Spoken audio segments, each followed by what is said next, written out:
This is part 2 of me trying to sell this beast, the Range Rover V8. And in this video, I'm hoping to go from this to this. The last time I tried to sell this Range Rover, the buyer came to see it. We went for a test drive and a knocking noise was still there. So I stopped the sale completely. I took the car off the market. But almost immediately after the video went live, Steven emailed me and said he wanted to buy the car. And this time I'm gonna do it different. First come, first serve basis. And since Steven is the first one to contact me, I'm giving him the priority to buy it. But I told him I'm not selling him the car until I am completely happy that everything is right. So before Steven arrives, I need to replace both front drive shafts, service both differentials, put the car through a fresh MOT, and then there is only one test that really matters. Will he actually buy it? If you watched the last video, you'll remember that after replacing both lower arms, I took the Range Rover for a test drive with a potential buyer, and unfortunately the knocking noise was still there. And while I was checking everything afterwards, I noticed some movement coming from one of the front drive shafts. There.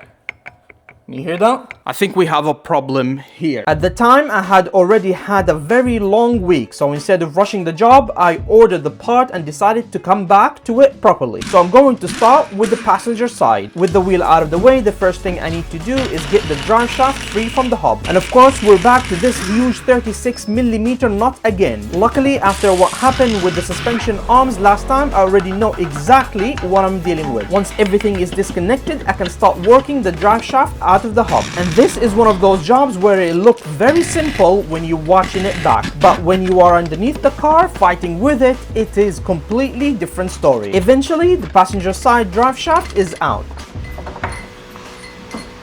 Oh yeah, I don't think this is supposed to be like that.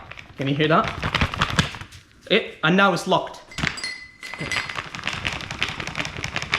The new passenger side shaft can now go back in. Once it's properly seated, I can reconnect everything and tighten it all back up. This one side finished. We still have the driver's side to do. The driver's side is basically the same job again. And eventually the second drive shaft is out. At this point, both of the original front drive shafts are off the Range Rover. Considering the mileage of the car and everything we have done to it, I would much rather replace both now than sell the car and leave Steven wondering whether the other side is going to need doing a few months later. Now I can fit the new driver's side drive shaft and put everything back and torque everything correctly. And that is both front drive shafts replaced. I'm going to service both the front and the rear differential. I'm going to start with the front differential. Before draining anything, I always like to make sure the fill plug is actually comes loose first, because the last thing you want is to drain all the oil out and then realize you can't get any new oil back in. Now I can remove the drain plug and let the old differential oil come out. And straight away I'm looking at the condition of the oil, because this can give you a good idea of what has been happening inside the differential. So once it has completely drained, I can clean everything up, refit the drain plug and torque it correctly. Now I can start filling the front differential with fresh oil. There's no dipstick on something like this. You simply fill it until the oil reaches the correct level at the fill hole. Once I'm happy with the level, the fill plug can go back in, and that is the front differential serviced. Now we can move to the rear, and although the process is very similar, I'm still interested to see what the oil looks like back here, because the differential has obviously spent its whole life transferring a lot of power from this supercharged V8. Again, I'm starting with the fill plug first. Once I know it's coming out, I can safely remove the drain plug and let all the old oil out. And just like the front, I'm giving the old oil and the drain plug proper inspection before putting everything back together. Everything looks good, so I can refit and torque the drain plug, then fill the rear differential with fresh oil. Once the level is correct, the fill plug can go back in, and that is both differentials serviced. At the moment, the car is at the MOT center, which is the last thing I have to do before Steven arrives. Meanwhile, I want to show you what I have to do with this car, because I've got a lot of questions about this car. The crash damage is still going, but it's on pause at the moment because I've got a few things we will discuss in the future, don't worry about it. But right now I just want to show you what I have to do every time I take the car in and out, because actually you may be interested in this. So I have to inflate the tire every time because we've had an issue with the tire, which we will discuss in a future video, don't worry. Inflate it. So I was saying in the previous video, we've had Halford's battery here, and I removed it because, to be honest with you, it wasn't working whatsoever. I'm using the same device, by the way. It has a flash, which is a cool idea. I replaced it to a different battery, but before that, I had zero battery. And I've realized something, that I still need to take the car in and out, but without a battery. I just want to show you how powerful this device is. It's crazy powerful. Plus or plus, minus or minus. So this is the key, and I just want to prove something. See, the car does not turn on.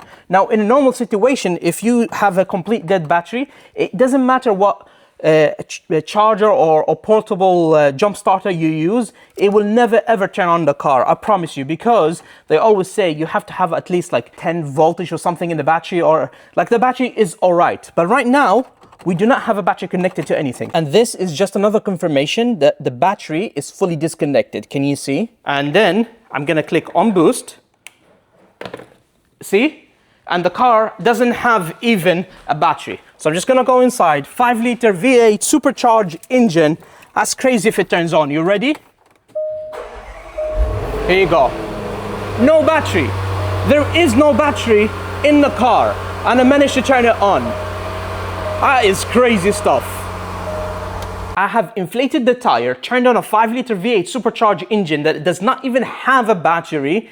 And you know what? This device, look, it's still 100%. I am absolutely crazy about this device. I have been going around the whole neighborhood, turning everyone's cars and testing it on every single car. And not one time it has failed me. I receive a lot of devices to test, but something like this, never. This is the best one ever. It's called ASMAX. I will leave the link and the discount code in the description box. And by the way, they have sponsored this video, but this is not a biased opinion. I love this device. I would buy it from my own money. Honestly, guys, this is the best you can have for any car, and we're coming to the winter. If you need a jump starter, I promise you, this is the best.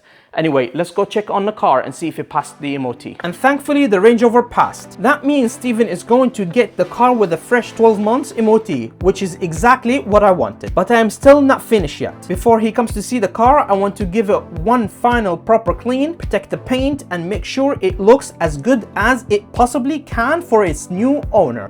Right, I think you can see me now. Okay, I think that is it. Perfect. So, Steven is on the way now. I'm going to pick him up from the train station. I'm very nervous and stressed because we've never done it like this before, ever. The previous car, when I sold the 3-liter, they called in the day before, said then we're coming tomorrow to pick it up, and they picked it up and left. That's it. This one is different. So Steven has already been here before at the beginning of the week, and he inspected the car. He's happy with it.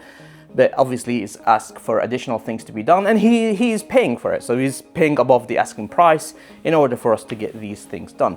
Now, one more test left, which is to check the knuckles. I have the test, the color testing, forgot what it's called, to check the knuckles if we have any cracks. But that's it, not much left. I think maybe half an hour. Oh my God, I'm very stressed. Now, probably wondering, am I losing money on this car or not? On the 3-liter, for example, I lost a lot of money, but it is what it is. This one, I'm losing a little bit of money, not much. But at the end of the day, this is not about making money. I'm not trying to flip cars or anything like that. I don't even know if flipping cars does work. But at least I'm getting someone happy with a Range Rover on the road. And that for me, I don't know what to say. Beyond describable. Okay, I'm gonna turn off the camera now and go pick up Steven. This is Steven. Steven is one of our subscribers, and today he's buying the car. Is that right, Steven? Absolutely. Yeah. So on the basis, so the condition is that it has to pass this test, isn't it? Yes. This is the, what's it called? It's the non-destructive test for the steering wheel knuckles. For steering wheel knuckles, and it's at 3 parts. We have the cleaner, the developer, and by the way, Steven introduced me to this method, and the dye pen, okay? So the idea is we use the cleaner, then the dye pen, yep, and then we wipe away with the cleaner from like one direction, and then we put the developer. Yes. And if it passes, you're gonna buy the car. Exactly. You're gonna have to now. But if it doesn't, well, we have to discuss about it. Well, it's a good test to do because these are about £20. Yes. From eBay. Correct. Yeah. So not too expensive. No. Every L405 owner should be doing this test. Yes, you heard it from Stephen. Okay, so I've used brick cleaner and a brush to wipe the knuckles because we want to make sure it's clean, and then we'll do the cleaner now. Yeah. Yep. Right, let's do it. So Stephen here on my right hand side. I'm not stressed whatsoever. With Stephen now here, there was one more thing I wanted to check before he even thought about taking the car. So this one also do not shake. A few of you mentioned the front steering knuckles, and because this can be safety concern, I wanted to inspect them properly in front of Stephen so he could see the result for himself. So what we're gonna do, we're gonna put the cleaner on the cloth and then wipe in one direction. So this one, I'll just go this way, and here I'll go here like this, and I'll go this way. You happy with this? Yep, Have a look. perfect. Yeah? Yep. Okay. Yep, no, that's good. Yeah? Yep. Okay. Let's go on the other side now.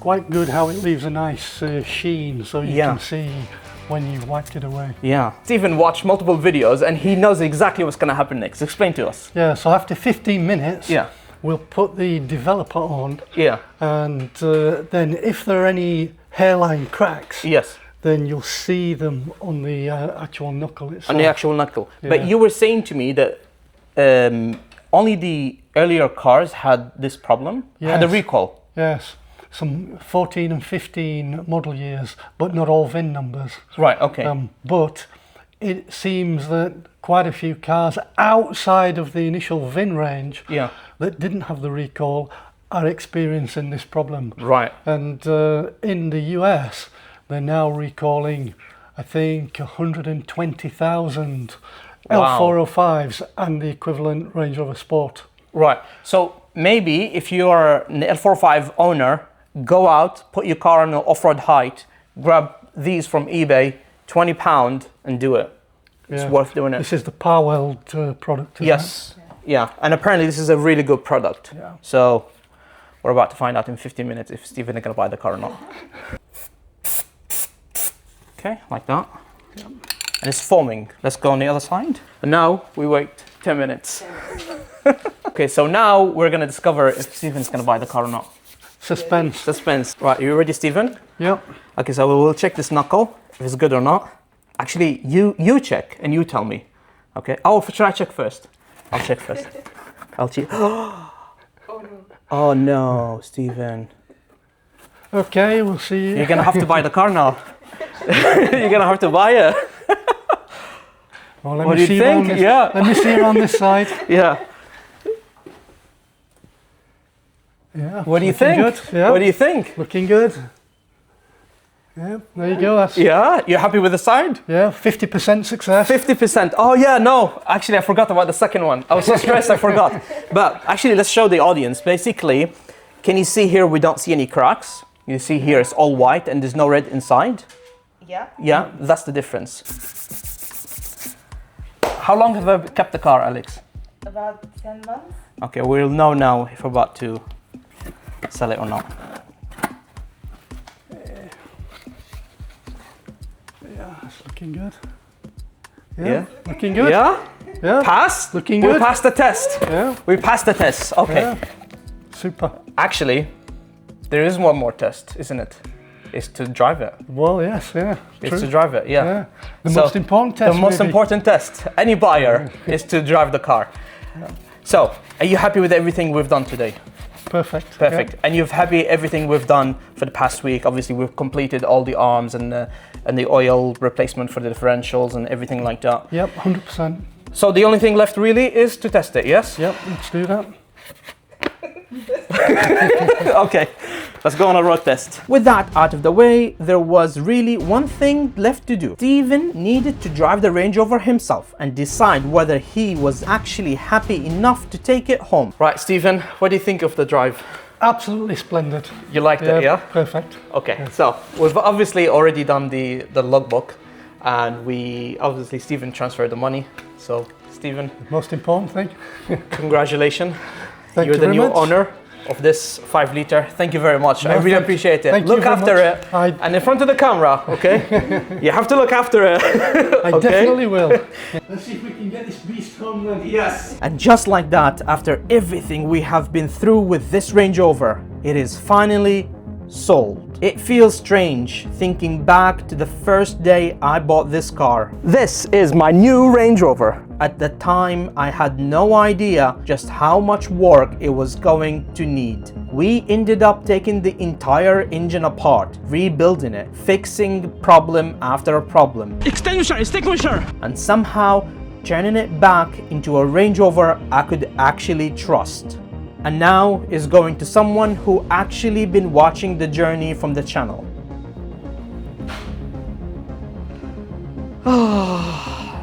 Oh my god, that was 6 months of hard work. 6 months of living under the car. Oh, I've got shivers. My hair, look. And now is this. I thank you very much for watching this video. If you have enjoyed it, make sure to hit the like button, subscribe for future videos, and I'll see you guys on to the next one. Bye bye.